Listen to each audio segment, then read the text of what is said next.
अस्सलाम वालेकुम, मेरा नाम अरसलान खान। हम किसी भी ट्रॉमा से गुजरें या किसी साइकोलॉजिकल डिसऑर्डर्स के बाद हम गुजर रहे हैं या हीलिंग प्रोसेस के अंदर, तो कार्ल गुस्ताव यंग बोलते थे कि सबसे जो मुश्किल पार्ट होता है ना हीलिंग का, आपके ठीक होने के अंदर जो सबसे मुश्किल पार्ट होता है, कहता है ट्रॉमा तो गुजर जाता है, कोई भी चीज उसके साथ भी खत्म होना शुरू हो जाती है। जो सबसे मुश्किल पार्ट होता है ना, वो ये होता है कि हम उस ट्रॉमा से लड़ने के लिए जो करैक्टर क्रिएट करते हैं अपना, उससे ठीक होने के लिए, वो पूरी जिंदगी हमारी जान नहीं छोड़ता, वो हमारी पर्सनैलिटी का हिस्सा बन जाता है। एक छोटी सी मिसाल आप इस तरह ले लें कि हम अपने किसी डिसऑर्डर या एंग्जाइटी से लड़ते लड़ते एक ऐसे शेल के अंदर चले जाते हैं।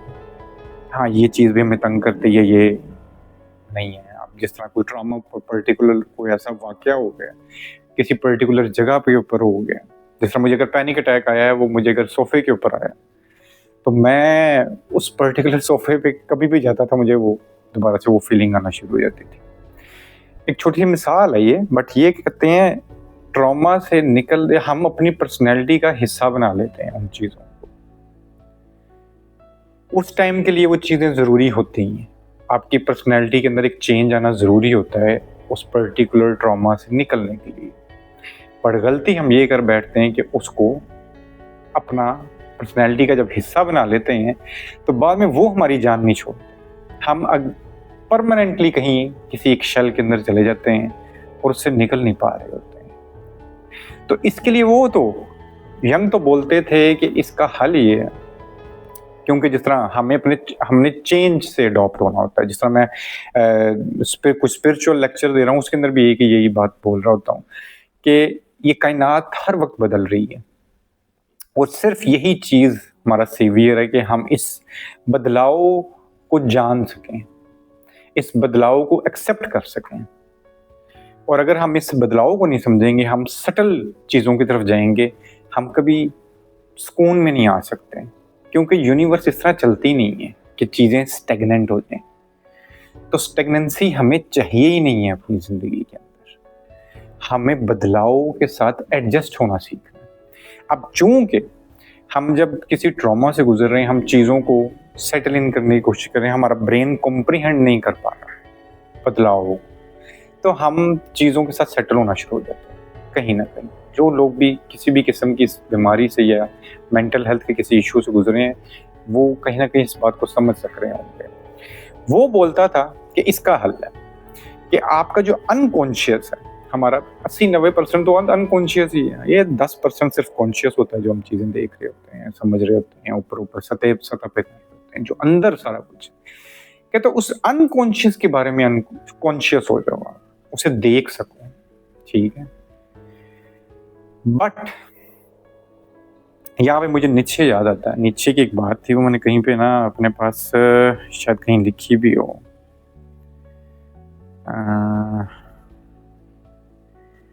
हाँ, नीचे एक बात बोलता था, बड़ी मेरी पसंदीदा बात थी, वो तो थोड़ी सी लंबी थी, मैंने अपने पास ना वो लिख के रखी थी।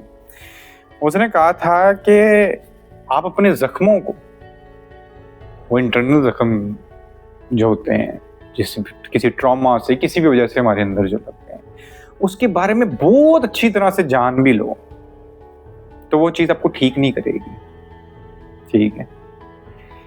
इवन के वो कहता है कि आपको अपनी जाती साइकोलॉजी का पूरा मैप दे दिया जाए ना, तब भी आप अपने अंदर के जंगल के अंदर गुम हो जाओगे, वो इतना गहरा है। तो फिर करें क्या? क्वेश्चन इसके तो फिर क्या कर सकते हैं कि अगर चीजें इतनी डीप कि वो हमारे देखने से, उसको एनालाइज करने से भी ठीक नहीं होती, तो व्हाट्स द सॉल्यूशन? तो वो इसका सॉल्यूशन बड़ा मजे का देता है। नीचे बोलता था कि हमारा मसला हमारे अंदर इतना गहरा है कि वहां तक लफ्ज नहीं जा सकते, आपके जो वर्ड्स है ना, वो वहां तक पहुंचते ही नहीं, क्योंकि ये इतना पुराना है कि उस वक्त कोई जुबान इजाद ही नहीं थी।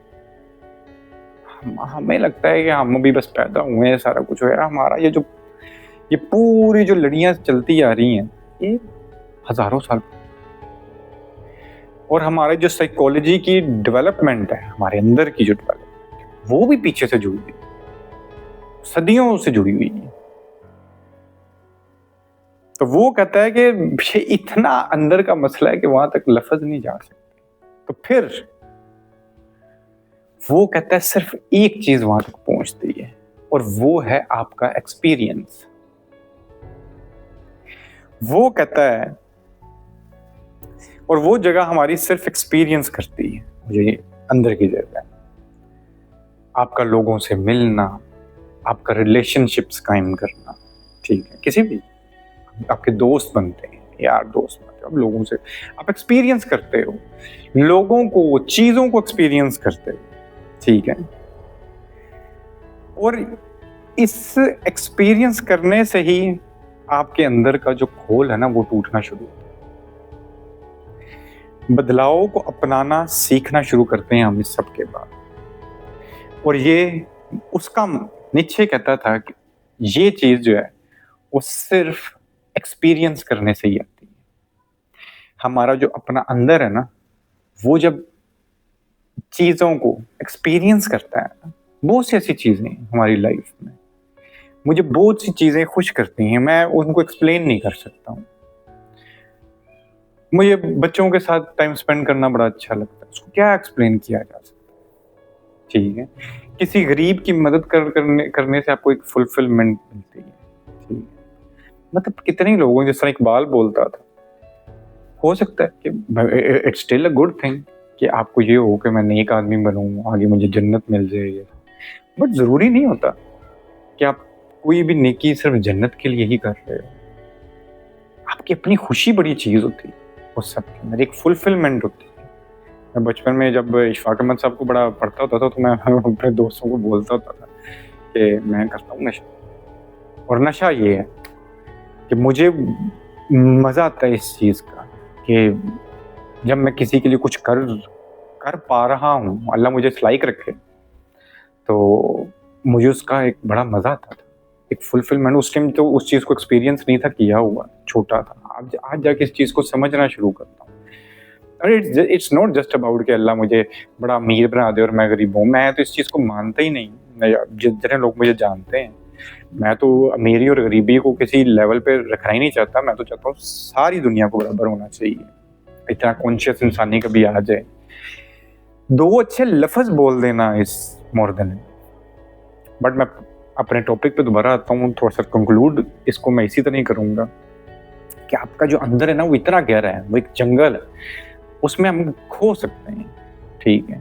इवन दो अगर आप अपने बारे में बहुत सारा जान भी लो, आप अपने अनकॉन्शियस के बारे में जान इसलिए नहीं सकते कि उसका बहुत ज्यादा पार्ट जो है हमारे जो डीएनए जो पीछे से चलते आ रहे हैं, वो डोंट नो अबाउट इट। तो हमें अपने इंस्टिंक्ट्स का पता नहीं होता, और वो इतना इतना जो है वो पुराना है कि लफ्ज मोस्ट ऑफ द टाइम होते हैं। मैं छोटी सी मिसाल अक्सर देता होता हूँ कि मुझे जो पैनिक अटैक्स आते थे, या जितने लोगों को भी पैनिक अटैक्स आते हैं, तो वो इस चीज को जान सकते हैं कि कोई पूछे ना कि हाँ भाई मुझे हुआ क्या है, तो trust me, I don't have words, मैं उसको बता नहीं सकता कि पैनिक अटैक में एक्चुअली मेरे साथ होता क्या है। So it's all about your experience, जो आप अपने अंदर एक्सपीरियंस करते हो। सो आप लोग भी एक्सपीरियंस करना शुरू करो, ताकि आप उस बदलाव, उस चेंज को जो हर वक्त हो रहा है उसको अपना सको। लोगों से मिलना, ताकि आपका दोबारा से ट्रस्ट कायम हो सके, ठीक है। नई जगहों को एक्सप्लोर करना, नई बुक्स को पढ़ना। हम अक्सर अपने बाउजदाद की बताई हुई चीज़ों के साथ बड़ा स्टक रह जाते हैं। नई फिलोसफीज से अपने आप को आशना करना, नए नजरियात से अपने आप को आशना करना, मानना ना मानना it's up to you. So experience everything, ताकि आपका अंदर जो है वो खोल तोड़ सके जिसमें हम चले गए हुए हैं, उस शेल से निकल के हम इस कायनात की सबसे बड़ी हकीकत को जान सकें, और वो है कि ये हर सेकंड में बदल रही है। आज के लिए इतना ही। अल्लाह हाफिज।